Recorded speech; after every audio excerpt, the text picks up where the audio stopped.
All right, y'all. It's P. Jones, Third Coast TV, coming at you live. Who am I here with today? Give me your name, where you're from, all of the good stuff. Talk to me. Crazy. My name is Aishia K. Right on. Where I'm from? You tell me.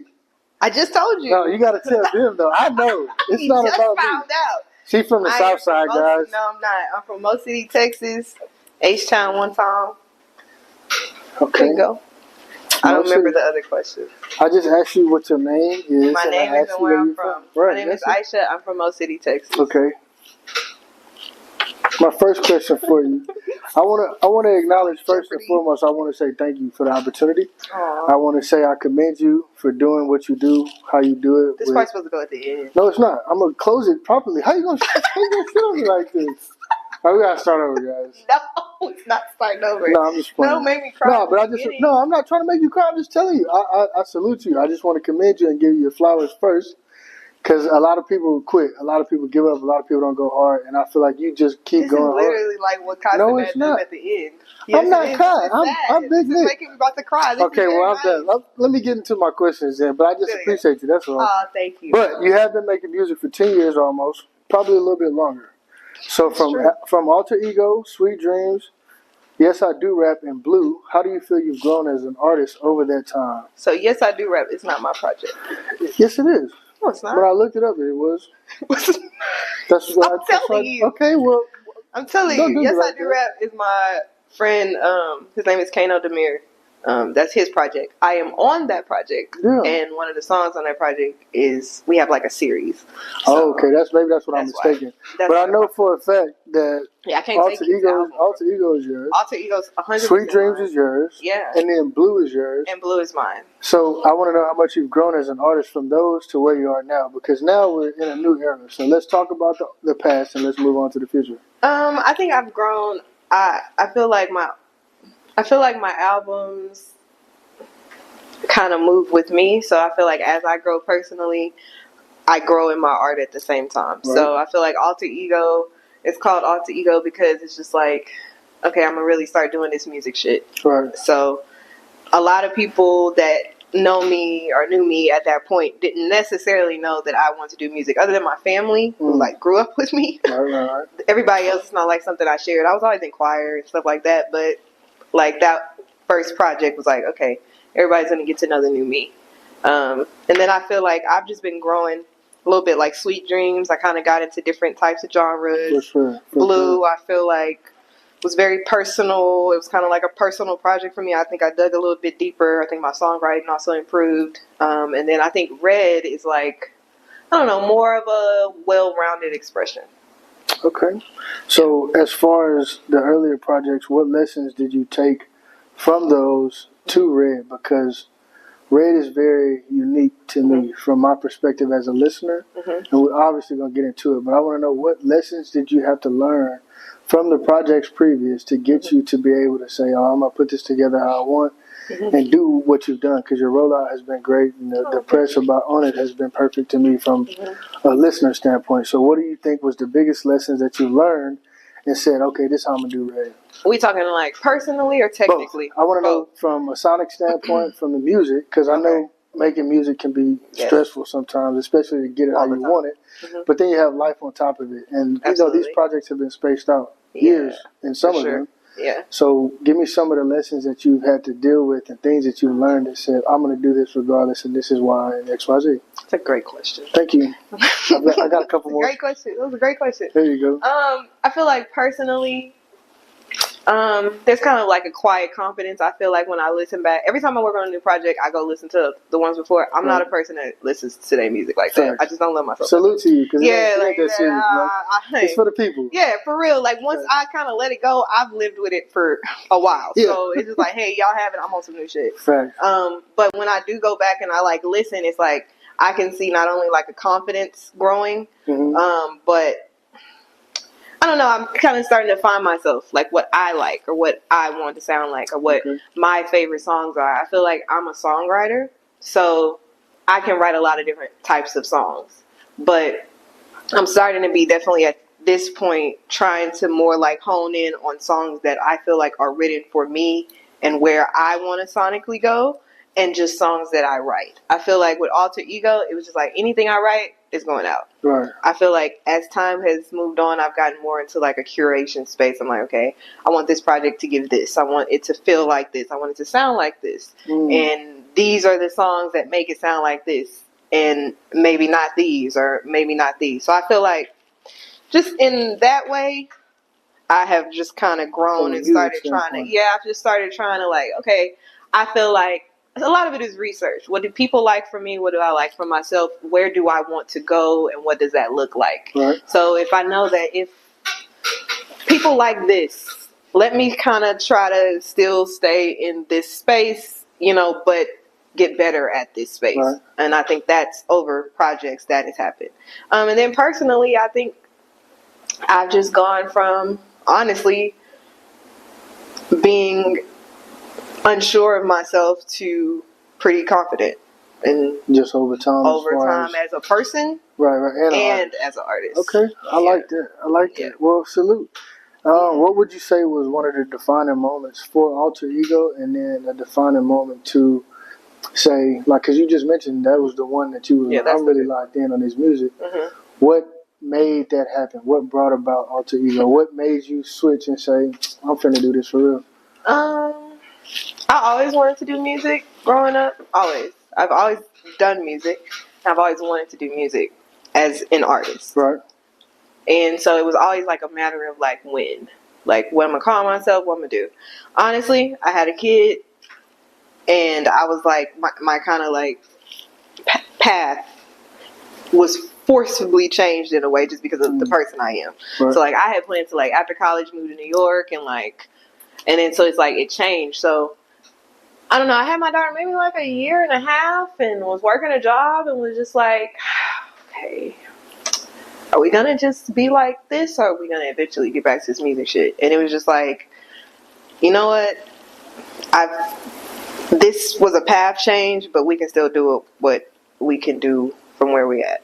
So shout out to your baby. Yeah, no, she did it, honestly. So were you actively pursuing music before? Or were you just like, I love it? I was in college, to be honest with you. I was like very much a part of music my whole life growing up in church. Then I was like in a church, like in a gospel group. Church choir. All church choir, school choir, gospel group, all type of extracurricular, always. That's just my whole family sing, always. And then I got to college, I did a couple of BET competitions, I did some things, but then I like paused. When and was like, when I went to college, I was just like, school. You know what, I'm gonna just focus on school. Then I did like an internship at Disney World, and the reason I went to Disney World is because I like the performance, I like all of that stuff as well. So it's always just kind of been just there with your life, really. But it was just like I came back, I finished school, got pregnant, was just kind of there as like, okay, what am I okay with my life looking like? And then when my daughter gets a certain age and she wants to start doing things, how do I tell her, hey, you should just do it if I haven't done that? Yeah. So it's just like, nah, we doing it. I feel that on a deeper it's like, level. Nah, we doing it. Okay, other than your baby, who influenced you the most to help you structure your sound and your vibe? So I know you say you grew up in a church and your family was involved, but if you had to give me 3 people that were like super influential in your pursuit. Big P, these are great questions. I do my thing. These are great. I take all the opportunities presented to me in life very seriously. So this is a dope moment. So I'm like, I want to make sure I respect the game and great question. Respect you as an artist, because I would want people to do the same for me. So I want to know who influenced you. Like, I want to know who influenced your sound more than anything, because I obviously want to know who influenced you as a person, but like from a music standpoint, because your music is so broad to me. Like you rap to shout out to the raps, because I'm like, damn, shorty getting the bars off, but then other cuts you singing your heart out, and I'm like, damn, where does this inspiration come from for her to be able to have duality and rapping and singing? That's so true. I'll give you one personal, okay, and then the other 2. I can dig that. So personal, my aunt growing up was probably like the biggest music influence in my life. Okay, she was part of a gospel group that did really well out here. They sang a lot, especially in the 90s in Houston. Yeah, like, and I went to Windsor Village growing up, and it was like a bigger church. Yeah. So it was like, so she was like over a lot of the choirs and stuff. Right. So I was with her a lot. So just seeing her actively do it as more of a business and not because it's a business. It's not just going to church on Sunday and singing. Like she was singing all week. We had to go travel to sing. Then she would. So that was the first time I've seen it done professionally as like a passion that I'm doing, but it's like a business. Right. So I would say she was, and she even was like my vocal teacher for a little bit. Like she was like the biggest, I think, influence for me growing up in that space. So personally and musically, she played a big she role. was a big role. Well, for shout me. out to your aunt. Yeah, I love her. And then it's not gonna like this, but Drake.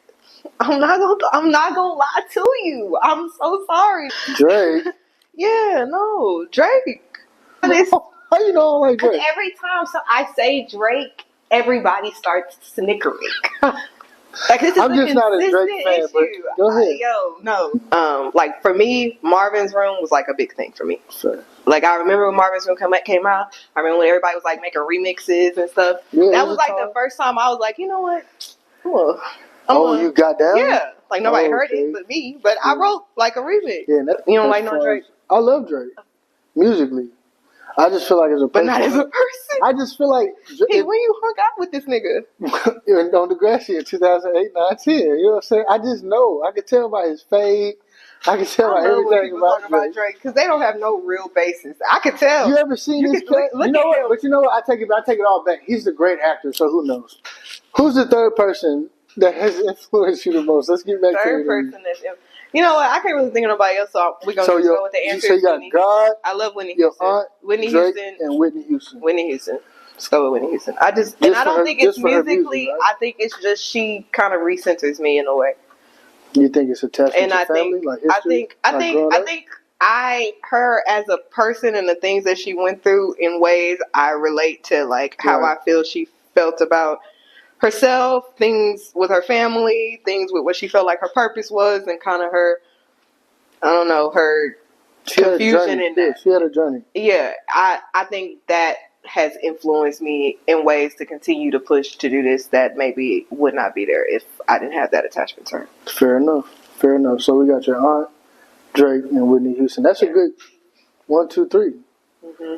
Damn, so I'm going to go home and remember somebody else and be like, God damn. Yeah, you're going to be like, damn, I said Whitney Houston. Yeah. No, I mean, she a good one, though. No, you said you're going to be like, damn, I said Drake. That's never cool. All right. So let's move on from Drake. As far as your environment, growing up in Mo City, living in Houston, being around and growing up. Damn, I almost threw it up. Go ahead. I'm doing better. No, I'm doing better. Rep your environment. I'm getting better. No, but how do you feel like that has shaped you as an artist? Because, I'm also from Houston, and I think about that for myself as a person. Not just, like, I'm real Texas to the bone, especially when I leave. Yeah. So growing up here, like, how do you feel like that has influenced you as an artist, a person, and specifically a woman? Houston or Mo City specifically?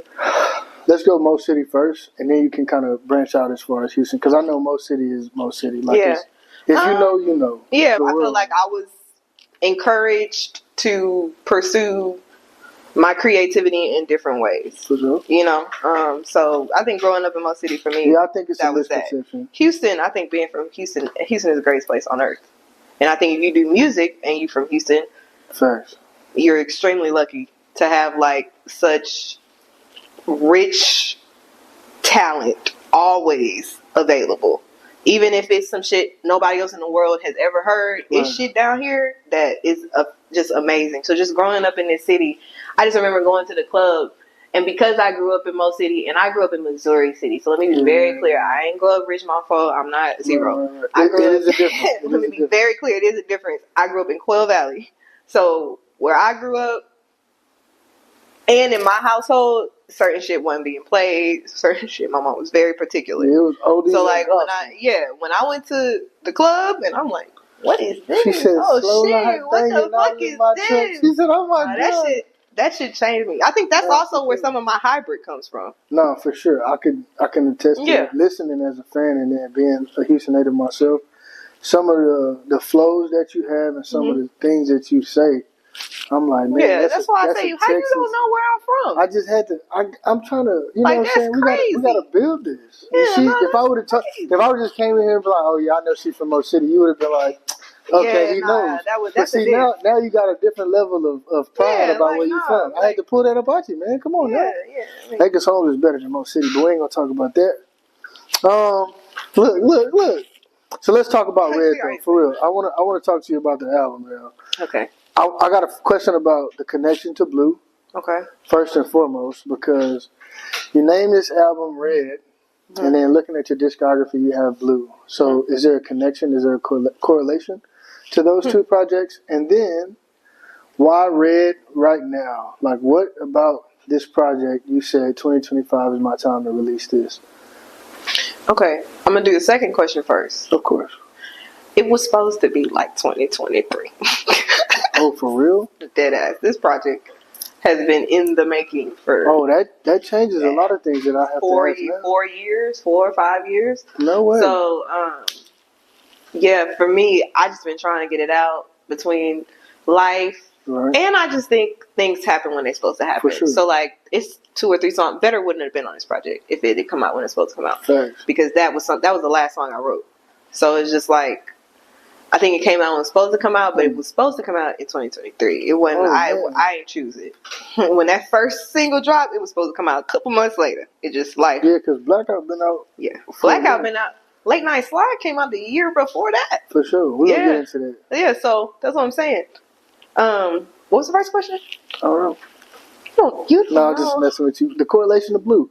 You named this one Red, so does it? I just want to know if it does have a correlation. It does. I'm low-key starting a color series. I feel I'm glad you said it, because we was talking about you last night. I said, she got a tape called Blue. She got a tape called Red. Yeah, I'm I said, green got to be next. Nah, nope. Yellow? Nope. Purple? Black. Damn. Yep. All right.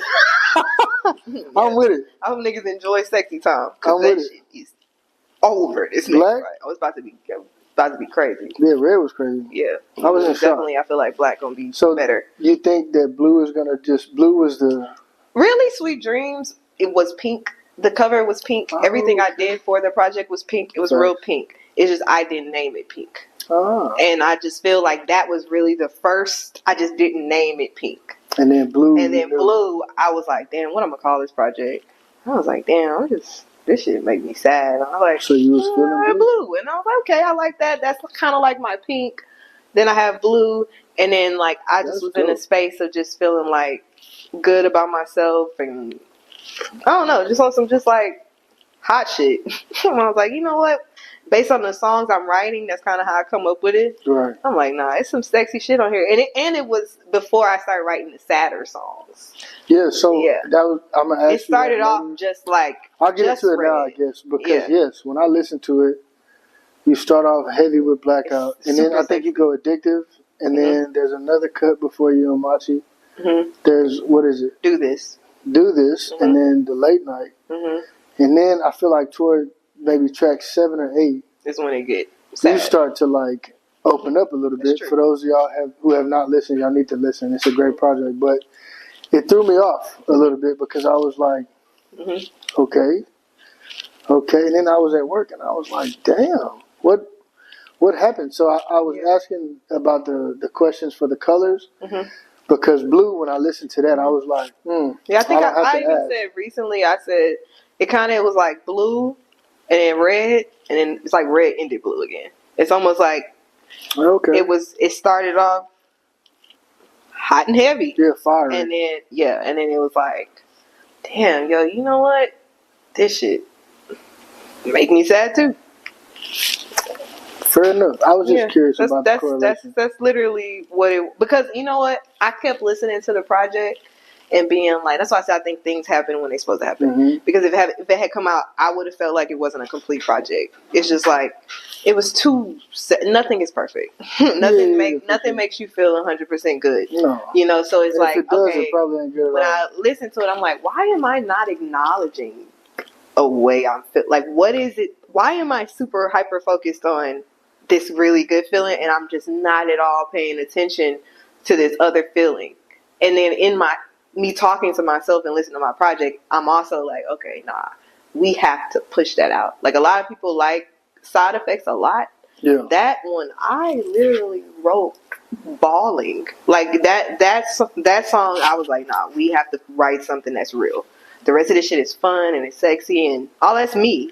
Yeah, that's kind of when the I'm missing pivoted, something. I feel like too. Yeah, like you could feel it's a change, an energy shift, and I was like, damn, maybe this is the the duality of fun and positive. Yeah, it's always start fun. Cause always. Man, it's great. I like how you put it's that. amazing. And Until it ain't. Then you be like, damn, you know what? Really and truly, It's some bullshit. it's some bullshit. And I just been having too much fucking fun. Yeah, air sign shit.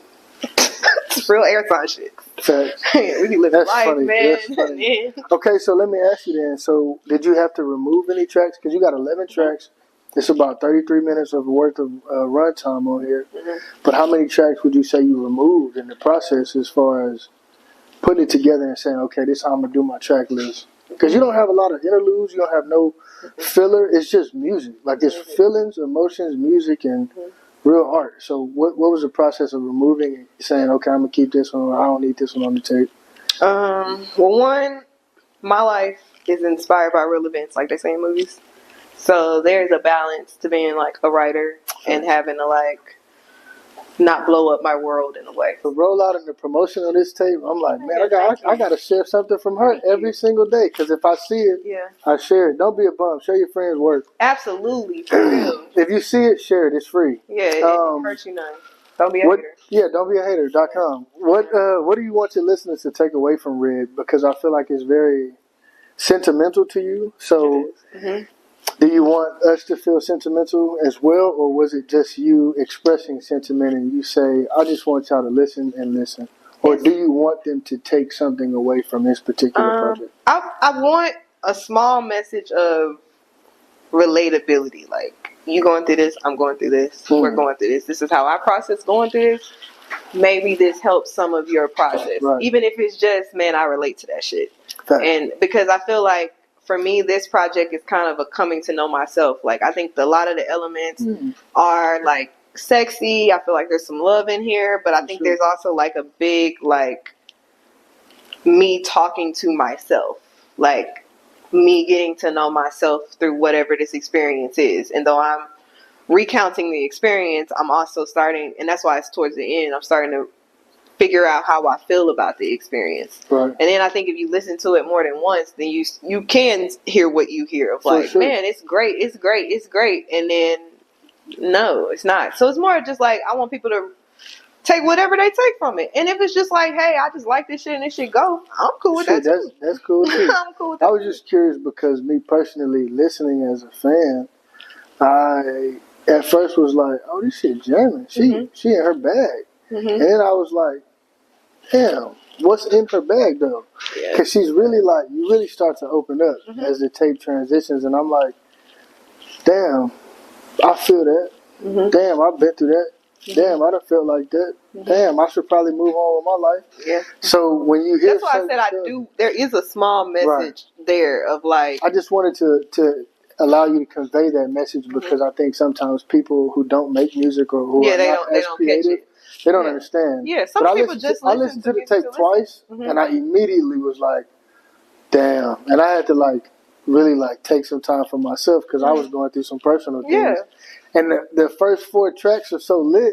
Yeah, it's like, almost like it's like, but that's on purpose because a lot of people, and it's just in where we at in 2025, they need a bop that catch you. Yeah. And then once you get into it, I feel like.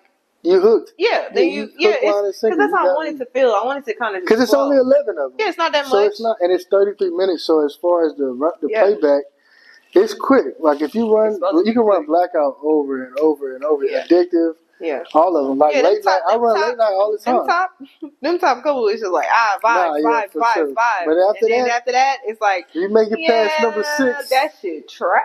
But it hits though to me. Yeah. So I just wanted to know what you wanted the listener to take. Yeah, I want everybody to feel like we all go through shit, and that shit can be great one moment, and it could suck the next moment. But at the end of the day, don't lose yourself. Like we only got ourselves. At the end of the day, we come in by ourselves. We're going to leave by ourselves. Right. So no matter what we go through and the changes, especially with love and especially in relationships, because those impact us the hardest, whether it be, personal, like boyfriend, girlfriend, husband, wife, or even like I got family and other connections that really impact how my life moves and where it goes. And it's just sometimes the changes in that are hard to navigate, and sometimes we won't even like to deal with it until it's just like in our face. But I think, and that's why side effects is like, I think at the end I just say I just keep like going through it, and it's just like, for me it's just like, damn, it's a repetitive. If you listen to every single album the way I listen to them, right, it's like, damn, yo, I'm going through this shit again.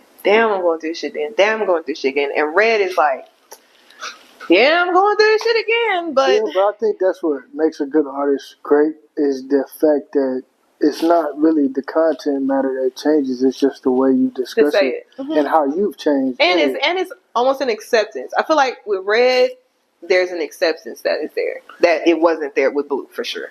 Blue is just like, damn, this shit just kind of been forced into my life, and now I'm here. Red is like, this shit sucked, but I haven't lost myself this time. Yeah, because in June I listened to Blue. I listened to more of your music then, and then I was listening to Red, and I was like, man, it's a lot. It's a lot different. And the delivery, the emotions behind it from what I could convey. So I like myself now. You didn't like yourself on Blue? I don't think Blue was a time for me where it was like, I don't know who I am. I don't know. You kind of felt lost? These steps that I've taken to be here have all kind of just been for no reason at that time. So it's just like, damn, I'm trying to figure out who I am now. Blue was like, that's one reason Blue was so short, because I just couldn't get all of it out. Some of it was too personal to be able to get out. Red was kind of like, oh yeah, nah, I got out of that shit, and now we lit. But then I kind of got some other shit too. Yeah. What's your favorite track on Red, and why? Like, what's your favorite cut?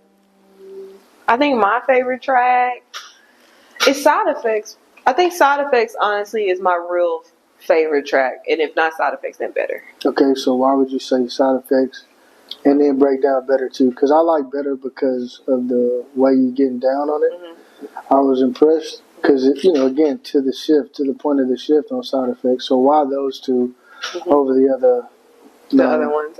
Side Effects, I feel like, sounds the most like me.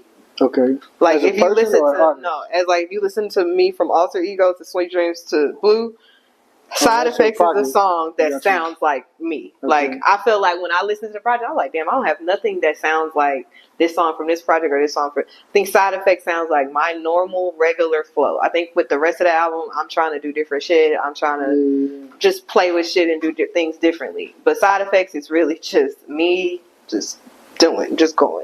I think it's the most personal. I think it's the closest to how I actually feel. Right. Was it an easy cut for you? Or? No, that was the hardest one. I cried the whole time. And I ended up, to be honest with you, I'm just now getting to the place where now I don't cry when I listen to it. Because other people enjoy it so much. Like, I just performed it, and it's like one part that I say the thing about whatever I say about Britney Spears, oops, I did it again. Everybody else said it with me. And I was like, wow, that's fucking crazy. Because, like, you was going through some shit. That shit.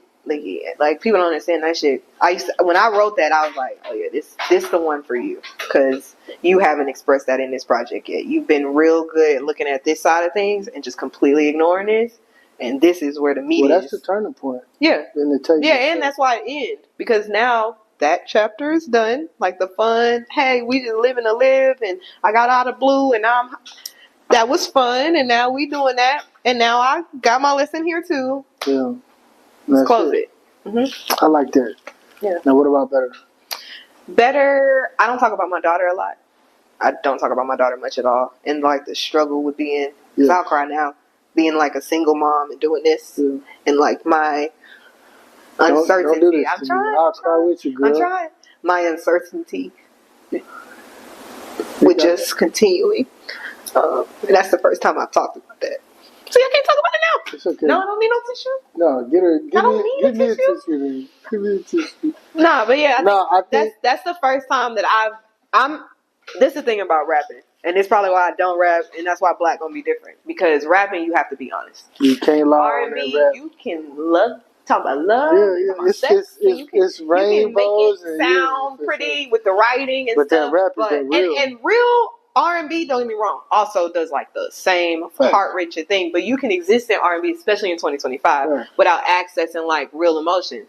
But rap, especially the way that I rap, I'm not about to sit around here and talk about my ass and none of that. If I'm gonna rap, I'm gonna sit here and be honest. Salute to you too, as a woman, as a female rapper, and like a mom and a woman that's like actually taking the approach to rap serious and not because nothing against female rappers.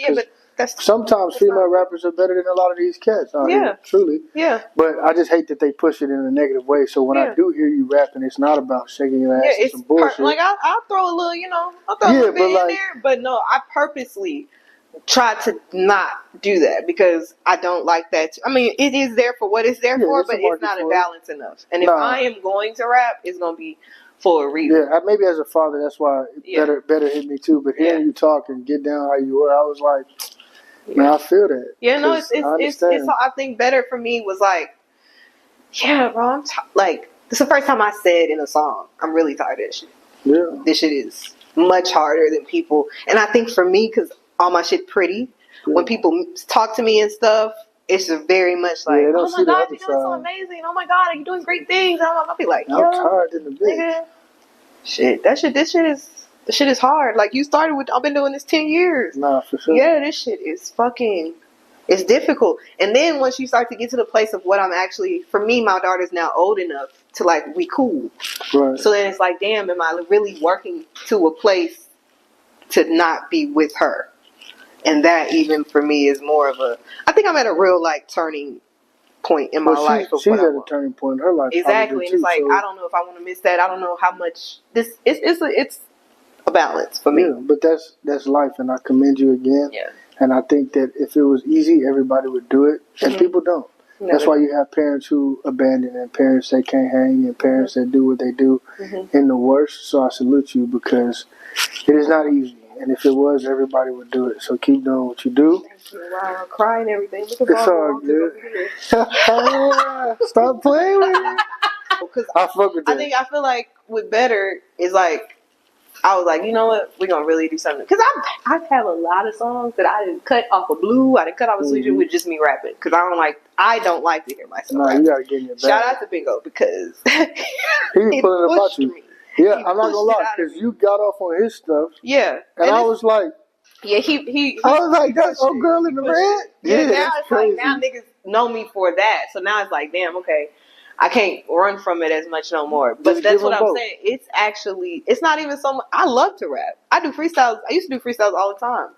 What it actually is that, damn, I'm going to have to be honest and everybody ain't going to like what I got to say. Yeah, but fuck them. That's where we at. Don't worry. Sometimes you just got to do that, though. Because, the way you heal from Blue and the way that you use Red as a healing process, Black could probably close that chapter. I think so too. And then you could come with yellow, green, and orange. That'd be hard. I plugged that right there. Rainbow album or some shit. No, you got to do it piece by piece. And then once you get your Grammy, you could do it. We'll see. You know what I'm saying? I get bored. And you know what it also was, though? Talk to me. Every time I went somewhere, people kept turning the lights blue. Every time I would go anywhere, they'd be like, hey, I made the lights blue here for you. And I was like, damn, people really taking this color thing serious. No, so that's why I say as far as a rollout, like with the red, I was like, yeah, because you missed Blue. I wasn't around. I didn't even know you. When I tell you everything was everything is red. That's how everything. The way you have done Red as an artist to me, I'm like, fuck. I don't know if I could make music. I don't know if I could be an artist for real because I know, but I understand that. That's a part of it. Mm-hmm. The way you've done it to me, I'm like, and knowing that you're a mom and knowing you work and knowing that you have a real life that you have to tend to, I'm like, man, she killing it. Nobody can make excuses. If you can do it, if you really want it, you can do it. Dead ass. Like, so I sure agree with that. I'd be like, man, if I had some of y'all, I be thinking about that. Like, my mama would live with me, not to put my business out there, but like, fuck, I wish I could live with my people. You know what I'm saying? Like, fuck. But we ain't gonna complain. Yeah, no, it's okay. We did it. Okay, so Magic, Addictive, Blackout, and Everything and Better will have your emotions everywhere. And I just want to know how you found balance in it. I mean, we've kind of spoke on it already a little bit, but I do want to know what you do to help you balance life. Not just the creation of the music, but how do you balance being a mom and being a single mom at that? And also just being Black. Like, living in the time that we live in, I feel like sometimes people don't really highlight it because we just are. Yeah. Like, we just have to do it. But sometimes I sit with myself and I'm like, damn, Black I'm a nigga and I got to deal with all of the other shit on top of it. Like, I'm a black person in a place where we don't really. I know. You know, so I just wonder how, because you're a woman at that, so like I just wonder how you find balance in being able to maneuver and still seemingly do it with grace and integrity and honor all the while doing it. From what I know, yeah. That's how I really try, so I'm glad that that's how it come off. Balance is difficult. Balance is like an everyday goal. It's not like I can achieve balance for a long amount of time and be like, okay, today, Sunday, we're going to try to keep balance. I got all of this going on. I got to make sure this person get here. I got to make sure this does this, and we just do the best we can. So I smoke weed. Okay. I am a big supporter. Shout out to the cannabis consumers. Definitely a part of the cannabis community. There you go. So that helps my balance personally. Right. I work out. I run. Tight. For me, that's the time where this music shit don't matter. Love my kid to death. Yeah. My kid don't matter.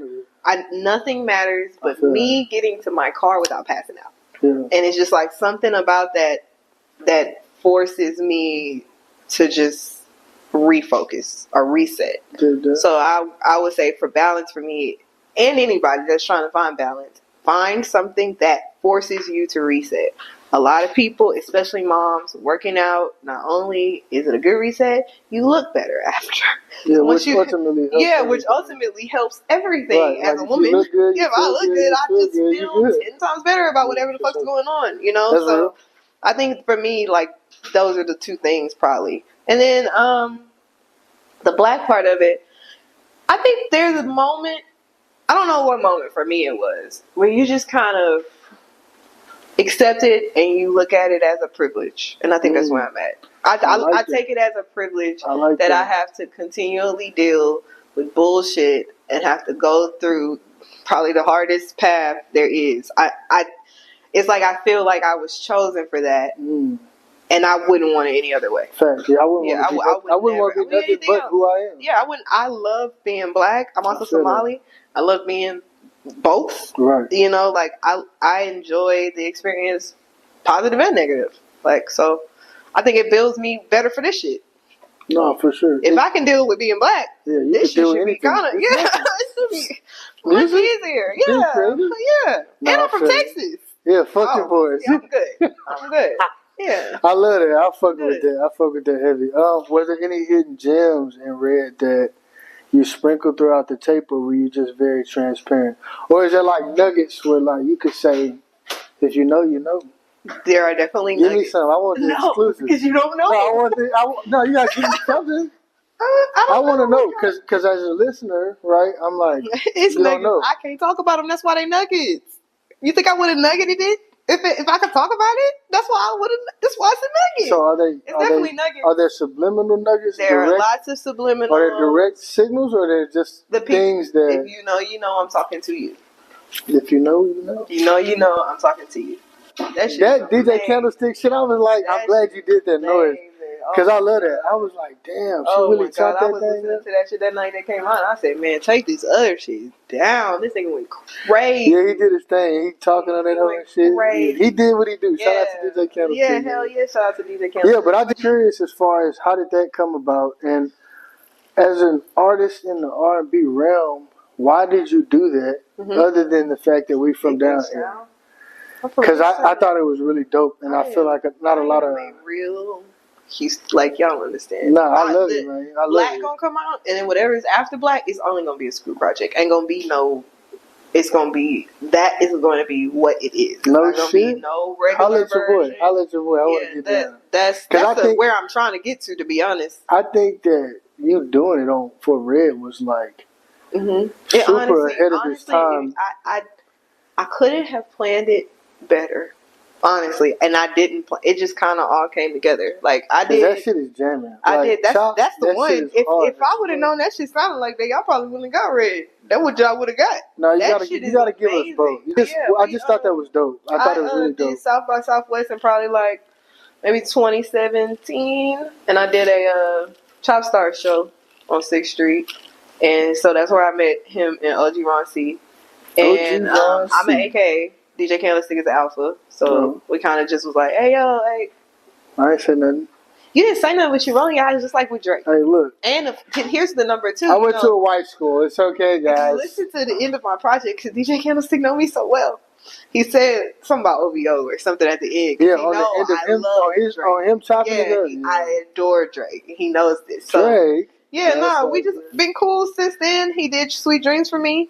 And honestly, DJ Candlestick will work with anybody. You just pay him money. He's a DJ. You hit him up. Hey, yo, I want you to chop my shit. Yeah. It's business at the end of the day. Like, do we know each other? There's a reporter, of course. Right. But, no, like, yeah. Just for the people, though, I was just curious. Yeah, I know, because a lot of people don't know. And I'm not ever afraid, and I'm not a gatekeeper. Thanks. You know, like, and I want dude to get paid for doing, honestly, to be honest with you, I feel like just chop and scream music in general is kind of starting to dissipate in a way. Like, yeah, people don't value we don't value it the same way, and so it would honestly make me so happy if everybody did it, especially from here. I don't want us to lose that and everybody from everywhere else take it. I like that you say that, and we don't value it. That shit is amazing. Because nothing against Travis, but it takes a lot for me to listen to his music and claim him as a Texas artist. Yeah, because it's not Texas music. Shout out to Travis, right? You want to see everybody succeed. But when I hear that shit, I'm like, I understand what you're doing, but I don't want to hear you on the back end talking about pop it. I don't want to hear that shit. Slow it down and do it. In my mind. And then he, being from Mo City, I'm like, bro, you should do it more than anybody. But it's just dope to see an artist do it. See, when we even talk about like Mo City, that's kind of why he liked that though, because Mo City, as Houston as it is, it's outskirts Houston. So there's its own. We our own thing. And a lot of that during that time, because we was in school at the same time, that rock shit, that's all what of it that was. shit, That all was of that shit, the Cudi shit, all of that shit, the Cudi shit, all of that shit is like a mix. And then he had the Texas part added to it. So no, he has created his own. For sure, I agree with you. I wish more people would. Me too. Push what we come from. You don't gotta indulge completely, but I like the fact that you have two options. Because sometimes I don't want to hear. I want to hear some chop, but I don't want to have to listen to the old stuff. So like, and then you being a female artist, I'm like, man, that shit cold. And really, it's better when it's R&B. One, and then two, like with Sweet Dreams, every single day from like Argentina to like, it's just mad countries. I get plays on that shit every day. Yes. It's misspelled and everything. I don't even care. So after seeing for years that people really still like that shit, and people tell me I really like that shit, I was like, okay, next project, I couldn't afford it with Blue. I'm gonna be honest with you. Yeah. I was like, with the next project, I'm doing it. Timing it just timed up so perfectly that I was able to do them both on the same day, and it seemed like I did a double disc. I was like, I did not plan that. He sent me the cover, and literally the night before, I was like, hey, let me see if I can put these shits together, and I was like, "Oh yeah, this is salute." Because I think it was super dope. Yeah, every time I see him, I be like, "Man, he looks stupid." Before I move on to the process, I do want to ask, as far as the late night song, that's my favorite cut. Because shout out to my boy Machi, man, Uncle Machi. That's my nigga. That's why I came out first. I was curious as far as the collab because I was involved going to the gym with him. We used to play the music, and he I'm finna get down on this track.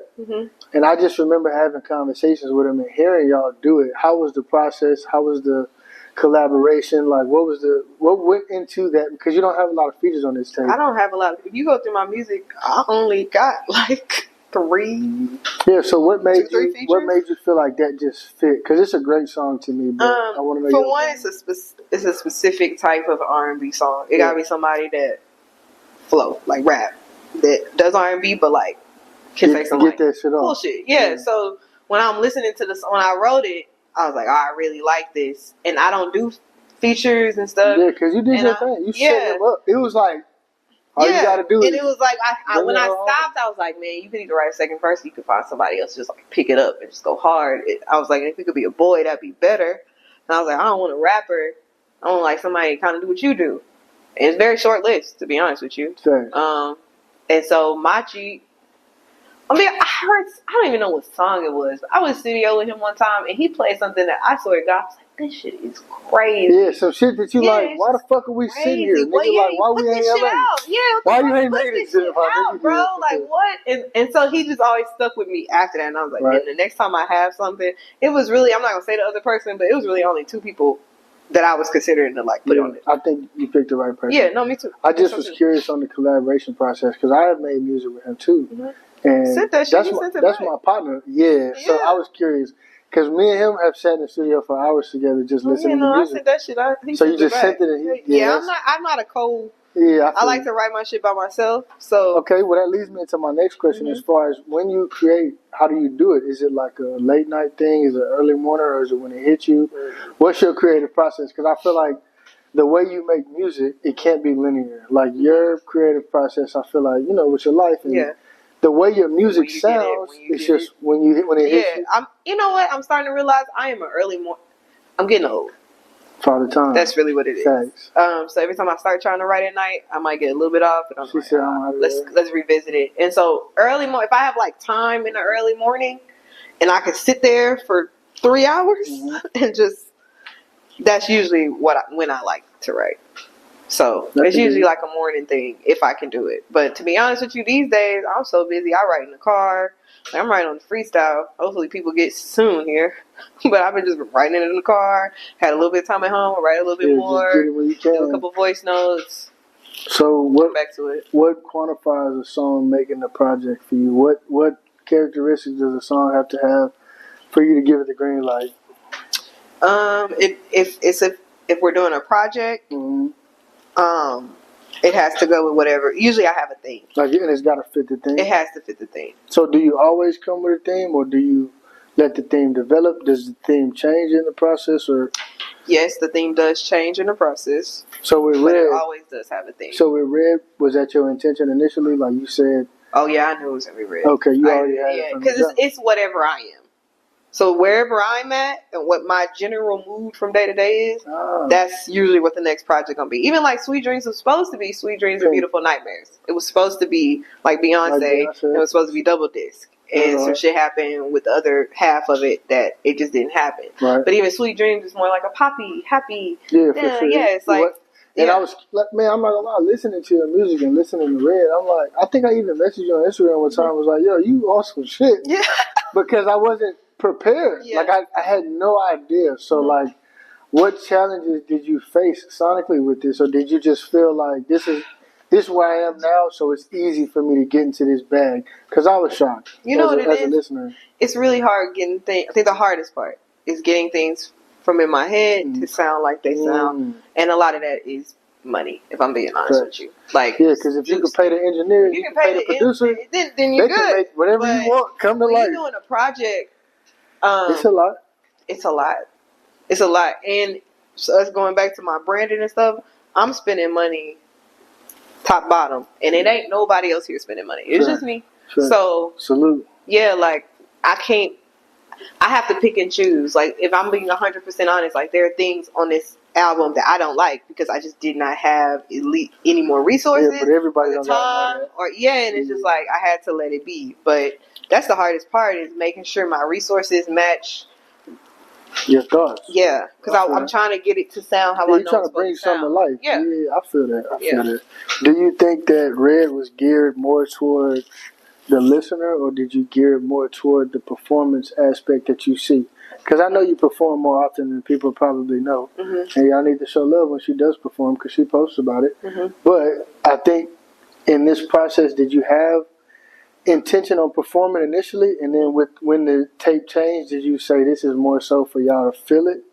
Because I feel like the first 4 or 5 cuts really are like, you can run those as a set. Like if you had a 20-minute set, those are the perfect 4 or 5 songs for you to just like. I strongly disagree. You don't? I feel like them 4 are like them the singles in a way. Yeah, but that's what people want to hear. It's tiring.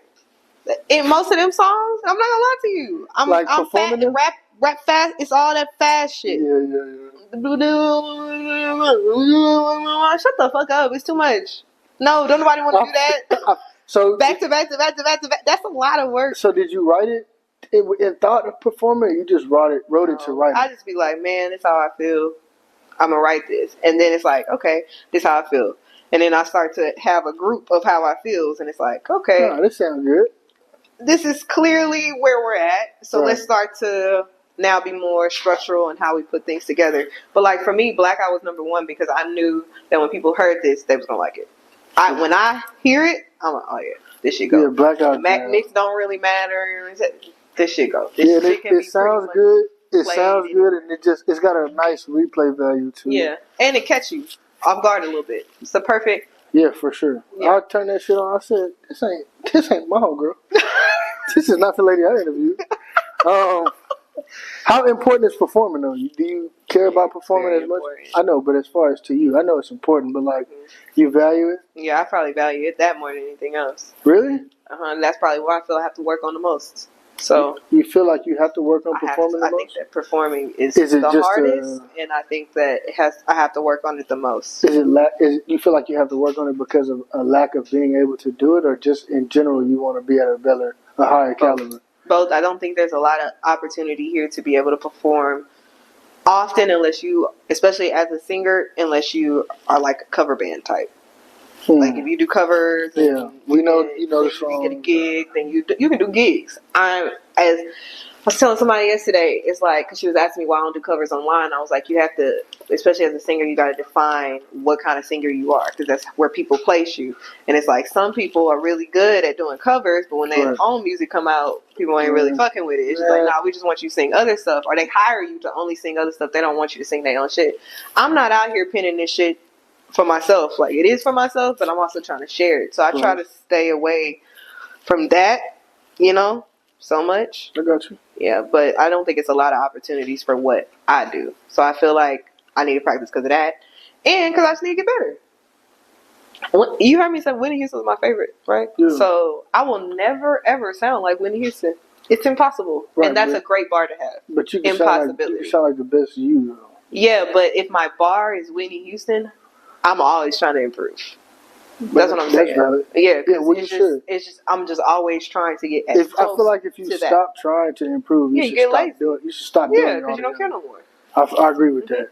What do you want the listeners to think about with this project when they think of you as an artist? Mm-hmm. Because this is a pivot to me in your life and your music. Mm-hmm. And then in conversation tonight, today you've explained Blackout, and Black coming. So I'm curious as what do you want the listeners to take from it and lead into moving forward? What would you want them to think about you as a person too? Because I feel like sometimes we've discussed this, people don't really understand who you are, and then they hear your music and then they could think one thing, or what is it that you want your listeners and fans and whoever sees this to think about you as a person and an artist from them being able to listen to the project too?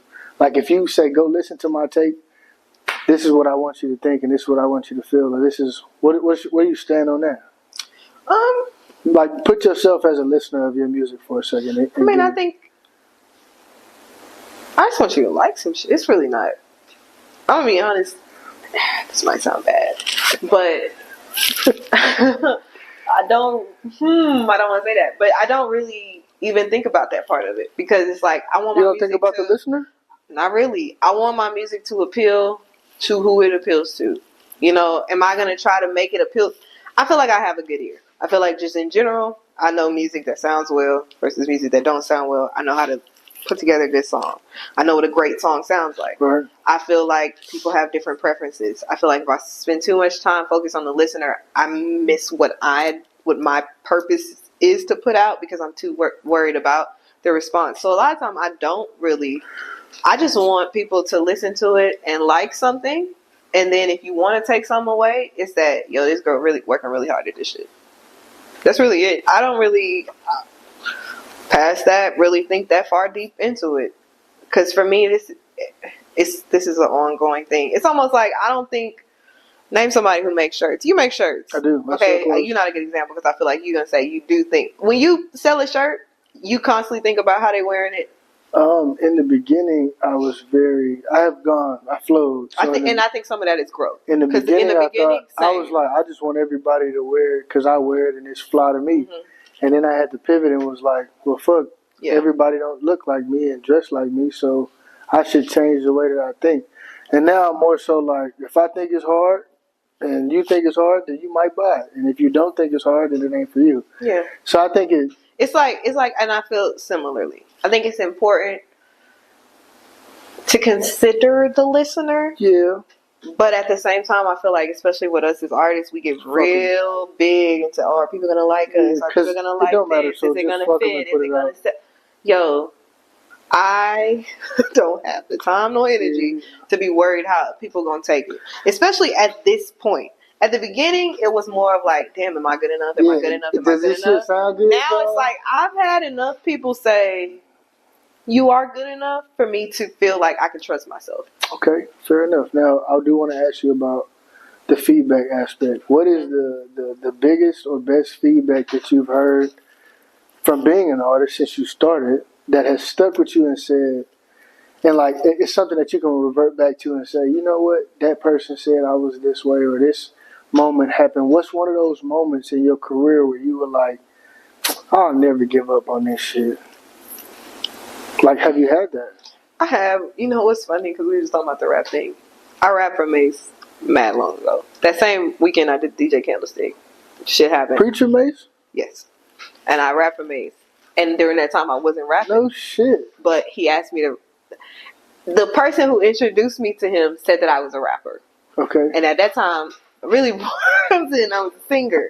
But I had a verse that was flowy, and instead of singing it, I rapped it for him. Just got it off. And he's like, "No, you hit that shit. You should keep going. You rap really well. You should keep going." And it was just like, damn, I hate that I remember at the time being like, damn, I hate that she introduced me as a rapper because I'm not a rapper, and now she had me rap for Mace.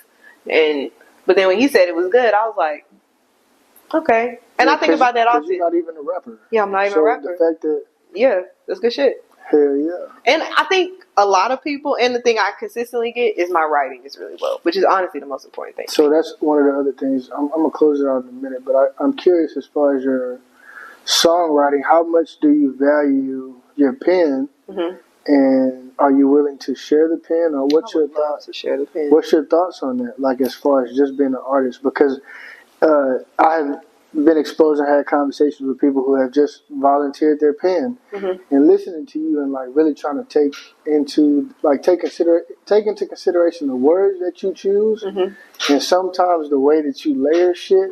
I'm like, damn, she was really like writing. Like you could tell you weren't just like, oh, I can sing, I'm finna just get it off. Yeah, no. I can tell you sat down and was like, I'm gonna say this, and I'm gonna lead up to this, and then I'm gonna let my cadence fall like this, but because I said this, it's going to sound like this. So how much do you value the pen, and are you willing to share the pen? What's your thoughts on that aspect of artistry as a whole? Because I don't like ghostwriting rappers, but I feel like in music and songs, it's a little bit different as far as... But everybody ain't gifted. That's just not in that area. Some people... Cardi B is the perfect example. They can get it off. Cardi B is a perfect example. She can deliver a rap, she can't write one. But you can tell when she write them herself, boy. Okay. I'm not commenting on that. I'm only commenting on what she does well. And what she does well is delivery, her branding, her look, her actual, like how she just...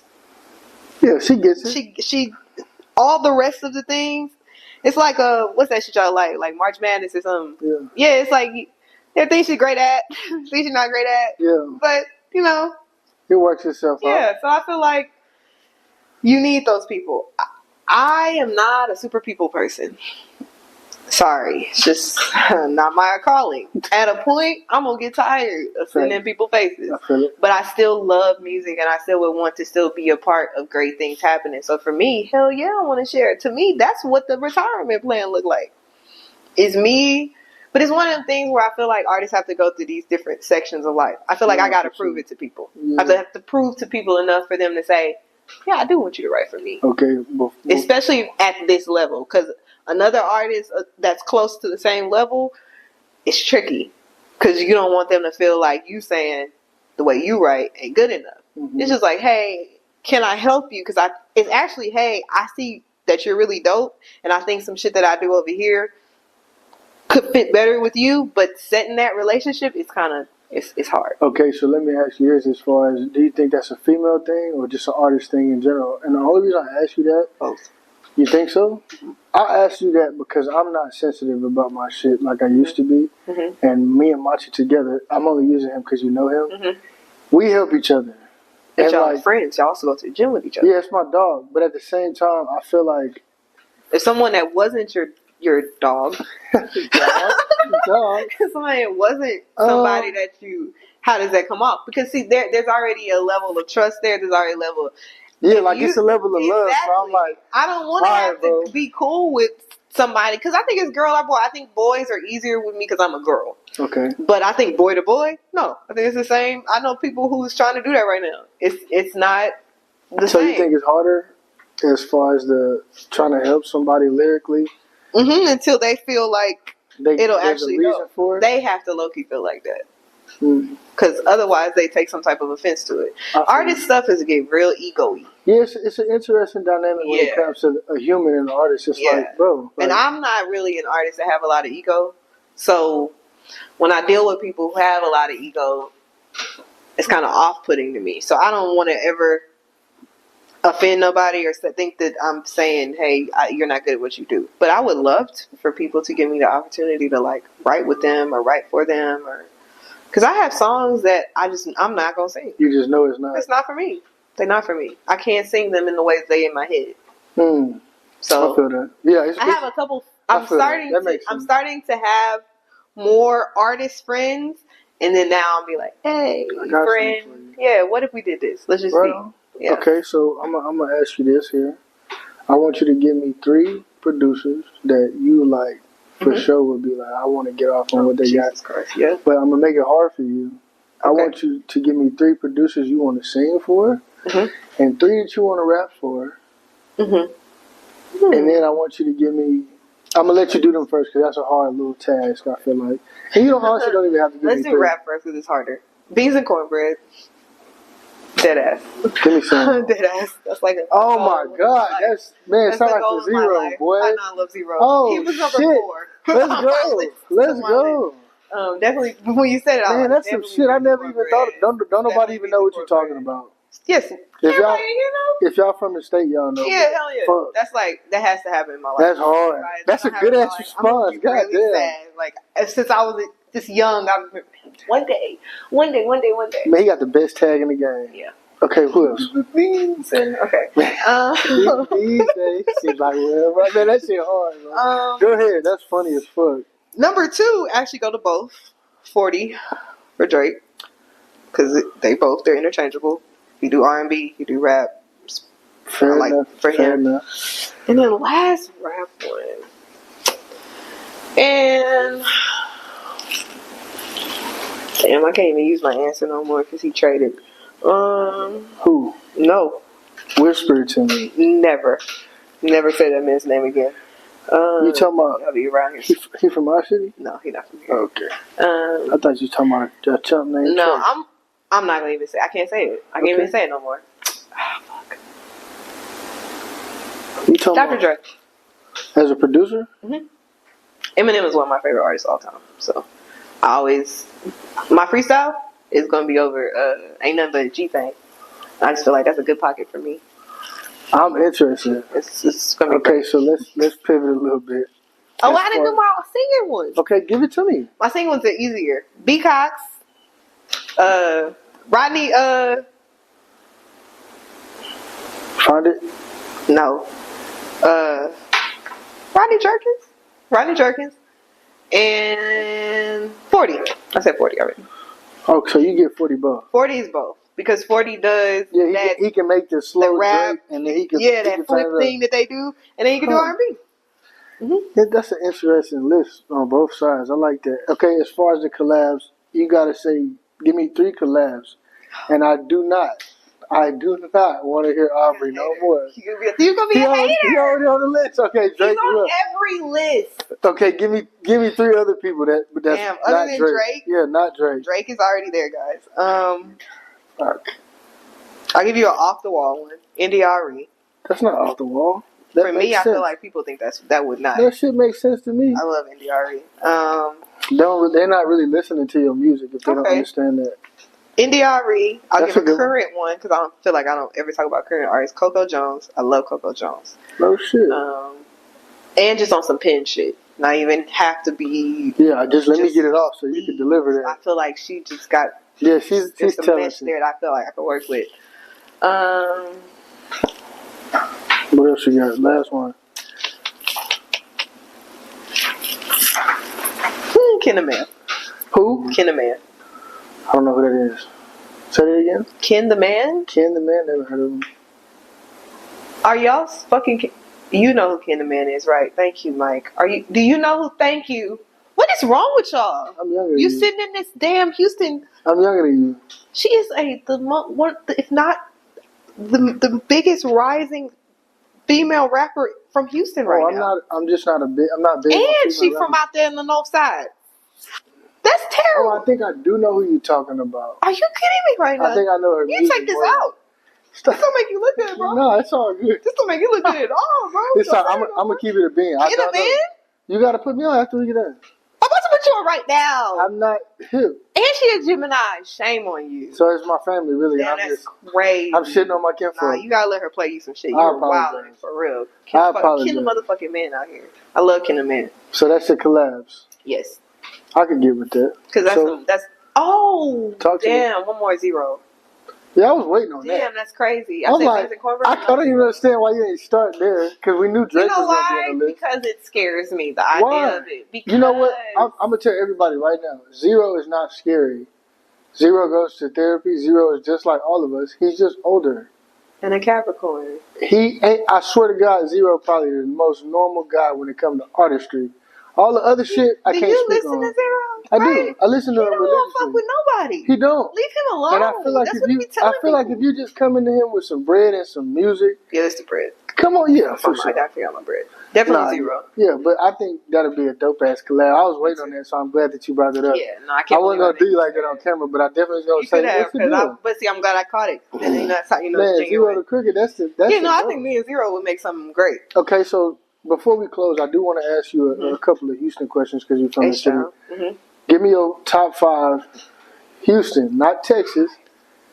Give me 3. Okay, amen. But not Texas. You don't I want them to be from Houston because this gets misconstrued a lot, and I want to make sure that we're on the same page. So I know Ro gonna be on there. Okay. And then give me your other 2 out of the city. Ever. I don't care if it's dead or alive, old, new. Because my 3 are always particular, and I feel like people forget sometimes. But from the city of Houston, I want to know. Because I feel like it's truly only 3. This is such a convoluted question. Zero, Scarface, top 2. Okay, number 3. That third spot gets sticky. That's why I tried to give you 5. No, because then no. 5 is a no. Because then it gets nasty. Too many. Yeah. Then it's like, well, I forgot these 3 2. 3 is like, damn, well, she already got Scarface. 0 is personal preference, So who's the third? Dead or alive? Notice I've said that twice. I know how you said that twice. You know why? Yeah, because you're going to... What you want me to say? I want you to say who you going to say. I'm going to say Pimp, but I'm not saying that. Pimp ain't from Houston. He's not on this list. From PA, but that's the same. But that's why I specified. So you said specified to leave Bun and Pimp out? Yes. Because everybody uses them as scapegoats. They're not scapegoats. They're just... We adopted them. I understand. But in this particular context, I'm talking about Houston rappers specifically. It's only 1 left on the list, god dog. It's not only 1 left on the list. Out of the top 3. Because I'm trying to figure out what answer I want to give here. Because you said Houston. There's no wrong answer. Okay, I can't say Ken because I just said Ken. Yeah. And I really love Ken. I've loved Ken since a long time ago. So I'm really happy to see her really move. Shout out to Ken. Ooh, wee. Man, dead or alive? No, stop saying dead or alive.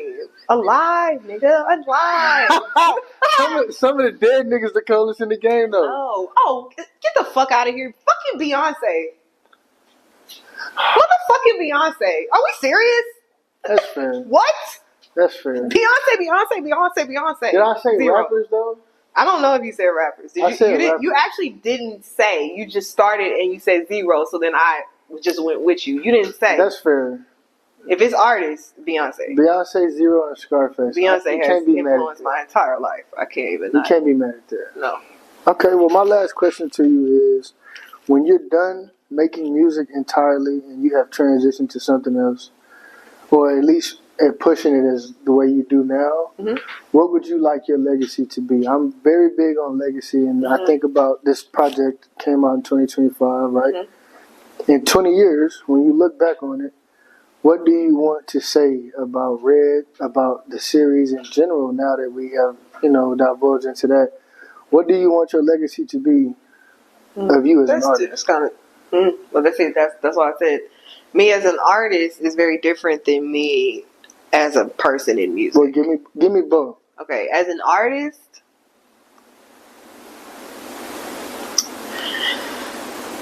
it's funny. I don't really think of myself.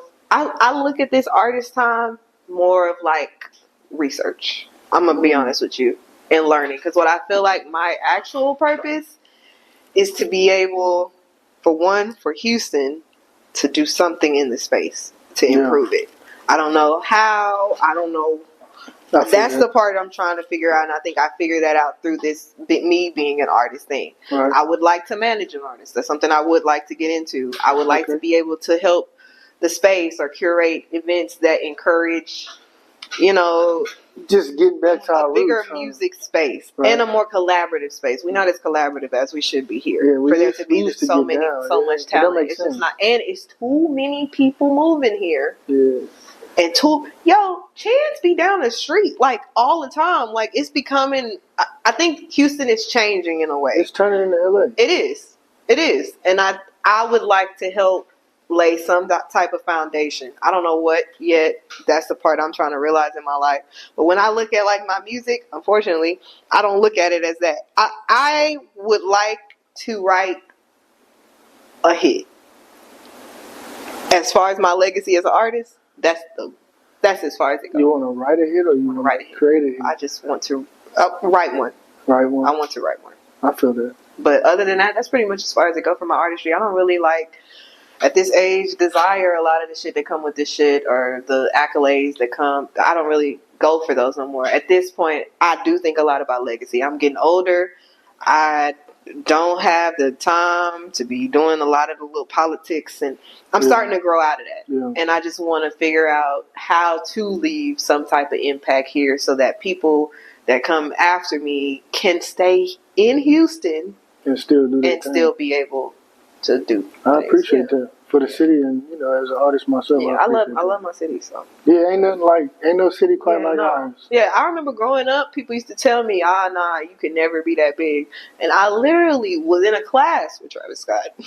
Facts. And it's just like, I think once you see it so much, it's just like, even Ken. I feel like I've watched Ken. I'm like, man, we could do it out here.